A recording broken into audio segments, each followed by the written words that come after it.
السلام عليكم ورحمة الله تعالى وبركاته. إن الحمد لله نحمده ونستعينه ونستهديه ونستغفره ونعوذ بالله من شرور أنفسنا ومن سيئات أعمالنا. من يهده الله فلا مضل له ومن يضلل فلا هادي له. أشهد أن لا إله إلا الله وحده لا شريك له. أشهد أن محمدا عبده ورسوله.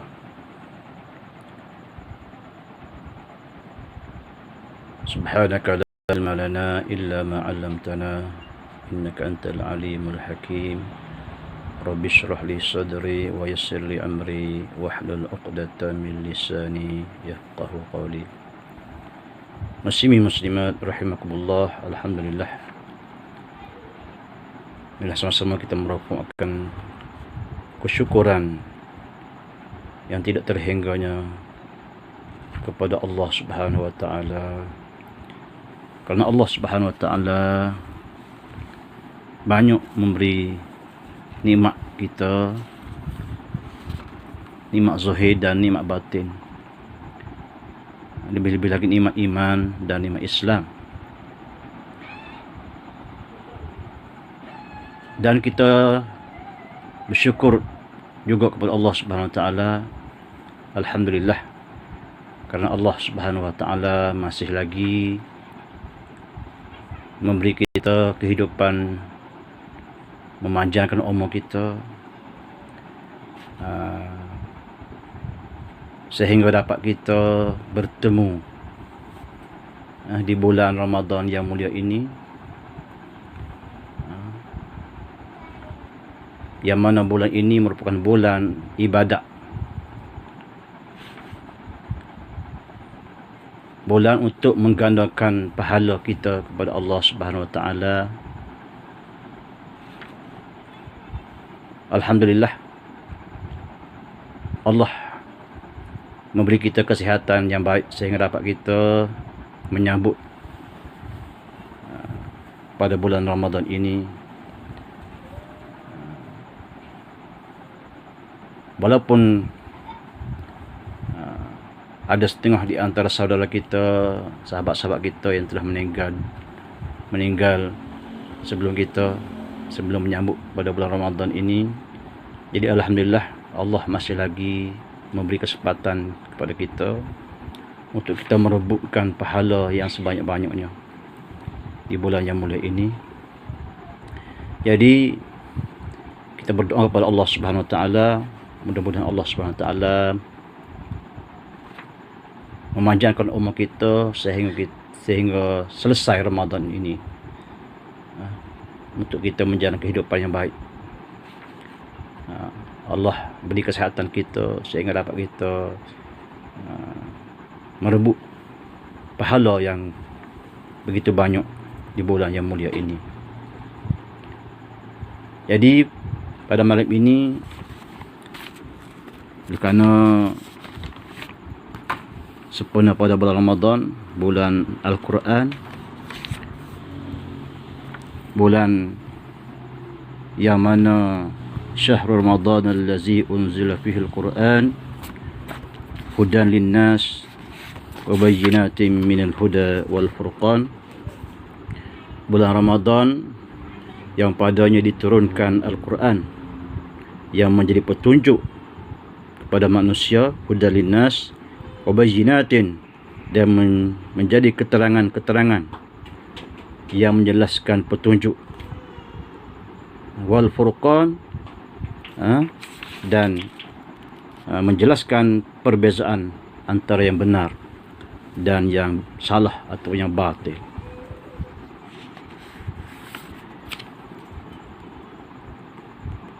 Jadi anak-anak kongsi sikit ilmu berkaitan Ramadan dan Al-Quran. Apakah kaitan hubungan Ramadan dan Al-Quran? Kaitan Ramadan dengan Al-Quran. Dan yang kedua, apakah tanggungjawab kita terhadap Al-Quran? Ramadan bulan diturunkan Al-Quran. Yang mana Al-Quran adalah panduan hidup kita di dunia ini, lebih-lebih lagi di akhirat. Al-Quran merupakan cahaya menerangi kehidupan kita. Yukhrijuhum minaz zulumati ila nur, mengeluarkan kita daripada kegelapan kepada cahaya ilahi. Adapun orang kafir,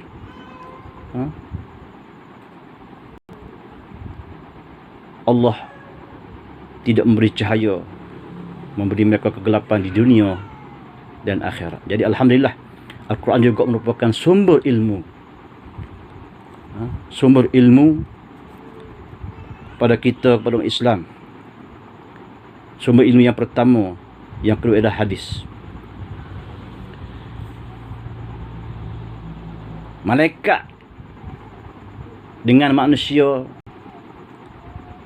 walaupun hebat dia ibadat kepada Allah Subhanahu Wa Taala, tetapi manusia itu merupakan Allah bagi anugerahkan ilmu. Allah bagi ilmu kepada dia, kepada kita, kepada manusia, iaitu Al-Quran. Yang mana kita dengar di antara perbincangan atau dialog di antara Allah dan malaikat, inni ja'ilun fil ardi khalifah, sesungguhnya aku ingin jadi manusia ini khalifah di muka bumi. Maka malaikat menjawab, ataj'alu fiha man yufsidu fiha wa yasfiku ad-dima wa nahnu nusabbihu bihamdika wa nuqaddisu lak, qala inni a'lamu ma la ta'lamun. Malaikat dah tahu sebab perangai manusia ni suka menumpahkan darah, sedangkan kami ini adalah sentiasa bertasbih kepadamu. Tetapi jawaban Allah jawab mana? Allah kata, inni a'lamu ma la ta'lamun. Dan Allah teruskan lagi, wa 'allama Adam al-asma'a kullaha. Allah mengajar kepada Nabi Adam dan anak cucu dia nama-nama semua. Maknanya Allah ajar ilmu kepada Adam. Itu di antara perbezaan dengan manusia dan malaikat. Allah anugerahkan ilmu. Sebab nak jadi khalifah di muka bumi ini mesti ada ilmu. Barulah sempurna kehidupan kita di dunia. Dan Al-Quran merupakan sumber ilmu yang pertama. Dan merupakan panduan hidup kita. Panduan hukum. Dan merupakan minhajul hayat, iaitu cara hidup kita. Jadi itulah kelebihan di antara kita umat Islam dengan malaikat, dan juga di antara kita dengan orang-orang kafir. Yang orang kafir itu Allah bagi hanya ilmu zahir sahaja. Ilmu zahir. Mereka hanya mengetahui perkara yang zahir sahaja. Mereka tidak jahil, mereka tidak tahu tentang di sebalik yang zahir itu. Seperti ilmu ruh, ilmu tentang alam kubur, ilmu tentang kebangkitan semula di dunia lepas mati, dan perkara-perkara yang ghaibiyah. Itu sahaja orang kafir tahu. Ia tidak tahu ilmu yang dia panggil ilmu yang batin ataupun ilmu rohani lah. Sebab kita manusia ni ada dua unsur, unsur jasmani dan unsur rohani. Orang kafir hanya dia mementingkan unsur jasmani sahaja.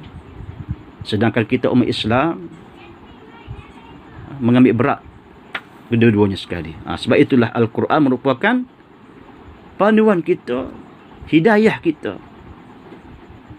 cahaya kita untuk kita meneruskan kehidupan supaya tidak gelecah, tidak terpesong dari kesesatan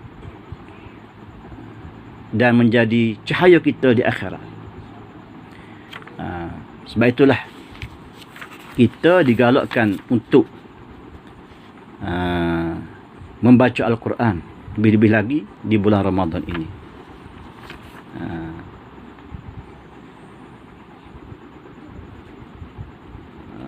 InsyaAllah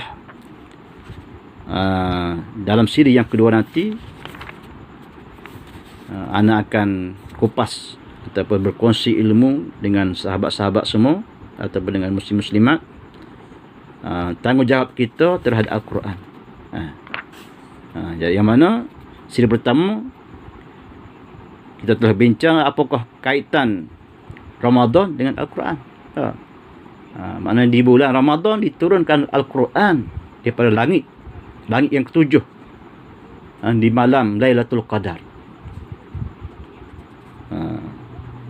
Jadi insyaAllah dalam siri yang kedua nanti kita nak bincang tentang apakah mas'uliyah kita, tanggungjawab kita terhadap Al-Quran. Banyaklah kita akan sebutlah. Walaupun tidak semua, kita akan sebut hak penting-penting sahaja. Jadi setakat ini dahulu pada malam ini insya-Allah kita akan sambung lagi. Mudah-mudahan Allah Subhanahu Wa Taala memberi manfaat kepada kita, memberi peringatan kepada kita, sama-sama kita beramalkan apa yang kita dengar insya-Allah. Di akhir sekali, wabillahi wa taufiq wal hidayah. Assalamualaikum warahmatullahi taala wabarakatuh.